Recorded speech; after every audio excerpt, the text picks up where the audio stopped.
ඉතින් අද වීඩියෝ එක ගෙනල්ලා තියෙන ඩබල් AB 2012 වාහනයක්. ඉතින් ඔරිජිනල් පේන්ට් එකක් තිබ්බ එකට පේන්ට් එක ෆේඩ් වෙලා තින්ත ගහලා තියෙන්නේ. මේ ඔරිජිනල් තින් බොඩි තියෙන්නේ. අඩුපාඩු මොකුත් නැහැ. ඔය 10 සීට් ඔක්කොම අලුතෙන් ගහලා තියෙන්නේ. ටයර් ටික ඔක්කොම හොඳයි. එන්ජින් 100ක් තියෙනවා. ඩොකියුමන්ට් ක්ලියර් ඔක්කොම. ගලේර ටවුන් එකේ ඉන්න ලීසින් එක වලට ගන්න පුළුවන් මේකට 11 20ක් විතර. කෝල් එකක් දෙන්න.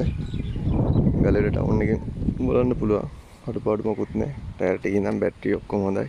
10 සීට් ඔක්කොම අලුතෙන් ගහලා අලුතෙන් ඔක්කොම පේන්ට් කරලා ඔක්කොම කරලා තියෙන්නේ. අඩුපාඩු මොකුත් නැහැ. ඉතින් ගලේර ටවුන් එකටවත් බලන්න පුළුවන්. කෝල් එකක් දෙන්න. ඕන තැනක ලීසින් දාලා දෙන්න පුළුවන්. ගැටලුවක් නැහැ ඒක. කෝල් එකක් දෙන්න බලලා.